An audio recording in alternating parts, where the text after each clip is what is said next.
ኢትዮጵያ የባህር በር ጥያቄን ማንሳቷ በህገ ወጥ መንገድ ያጣችውን ህጋዊ መብቷን በተገቢው መንገድ ለማስመለስ የምትወስደው እርምጃ ተደርጎ ሊታሰብ እንደሚገባ ተገልጿል።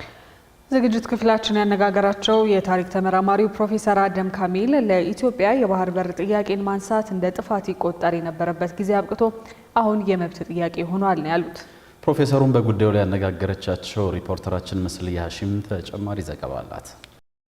ጠቅላይ ሚኒስትር አብይ አህመድ ከወራት በፊት ባደረጉት ንግግር ቀይ ባህር የዛሬ 30 ዓመት በኢትዮጵያ እጅ ነበረ፣ የተፈጠረው ስህተት የትናንትና ነው፣ ነገ ይታረማል፣ ብዙ ከባድ አይደለም ማለታቸው ይታወሳል። ከቀናት በፊት እንኳን ጠቅላይ ሚኒስትሩ በህዝብ እንደራሴዎች ምክር ቤት ባደረጉት ንግግር የቀይ ባህር ጉዳይ ህጋዊ፣ ታሪካዊ፣ መልክዓ ምድራዊ፣ ኢኮኖሚያዊ ጥያቄ እንደሆነ እናምናለን ብለዋል። ኢትዮጵያ ቀይ ባህርን ለማጣት 30 ዓመት በላይ እየወሰደ ትግል እንደነበር ያወሱት ጠቅላይ ሚኒስትሩ ሀገሪቱ ወደ ቀይ ባህር ለመመለስ 30 ዓመት እንደማያስፈልጋት ተናግረዋል ነበር። ይህንን ጉዳይ ለመፍታት በተረጋጋ በሰከነና በውይይት መሄድ አስፈላጊ መሆኑን ገልጸው ለማጣት የፈጀውን ያህል ለመመለስ አይፈጅብንም ሲሉም ተደምጠዋል። በመሆኑም ከባህር ልትገለልና የባህር በር ልታጣ አይገባም በማለት መንግስት የባህር በር ጉዳይን የህልውና ጉዳይ አድርጎ ጥረቱን አጠናክሮ ቀጥሏል። በዚህ ጉዳይ ላይ ያነጋገርናቸው የታሪክ ተመራማሪው ፕሮፌሰር አደም ካሚል ኢትዮጵያ የባህር በር ጥያቄን ማንሳቷ በህገወጥ መንገድ የተነጠቀችውን መብቷን ለማስመለስ የምትወስደው እርምጃ ተደርጎ ሊታሰብ እንደሚገባ ገልጸዋል። አክለውም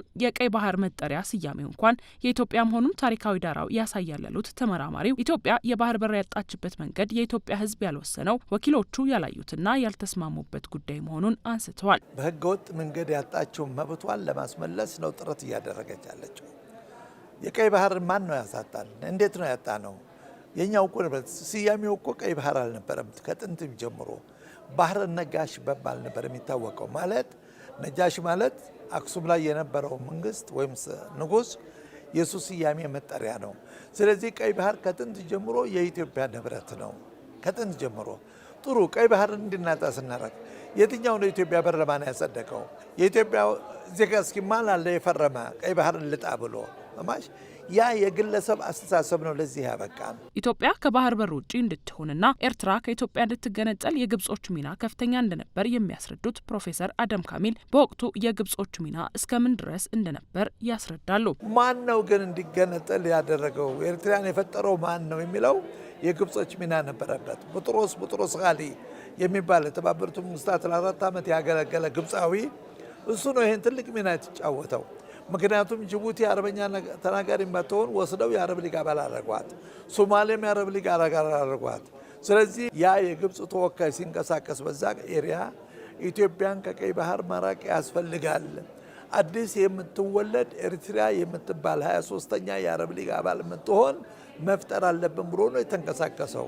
የሱ እንቅስቃሴ ውጤት ነው ለኤርትራ መገንጠል እንጂ የኤርትራ ህዝብ ፍላጎት ነበር ወይ ብለ ጥያቄ ላይ የወደቀ ጉዳይ ነው። አሁንም ቢሆን የኤርትራው ፕሬዝዳንት ኢሳያስ አፈወርቂ በግብጹ ፕሬዝዳንት አብዱልፈታህ አልሲሲ ግብዣ ለ5 ቀናት የካይሮ ጉብኝት እያደረጉ ሲሆን የግብጹ ፕሬዝዳንት አልሲሲ ለኢሳያስ አፈወርቂ ለሉዓላዊነታቸውና ለግዛታዊ አንድነታቸው ድጋፍ ለማድረግ ቁርጠኛ ነን ሲሉ ገልጸዋል። ኤርትራውያን ከኢትዮጵያ ነጻ ወጣን ካሉ በኋላ ከ30 ዓመት በላይ ሆኗቸዋል ያሉት ፕሮፌሰሩ እስካሁን ድረስ ከወደቡ መጠቀም የሚችሉትን ጥቅም እንኳን በአግባቡ ማግኘት አለመቻላቸውን ይገልጻሉ። ይልቁንም ቀጠናው የግጭትና የወንበዴዎች መስፈሪያ ሆኗል ያሉ ሲሆን ቀይ ባህርን ኢትዮጵያ በምታስተዳድርበት ጊዜ አካባቢው የተሻለ እንቅስቃሴ እንደነበረው ያስታውሳሉ። ልማት ቀረና ወደ ጦርነት አቅጣጫ ነው የገቡት የኤርትራውያን ገዢዎች። ወደ 370 ሺህ የሚሆን መሌሻ መልምለው በሱዳን ላይ ጦርነት ከፈቱ፣ በጅቡቲ ላይ ከፈቱ፣ በየመን ላይ ከፈቱ፣ በኢትዮጵያ ላይ ከፈቱ።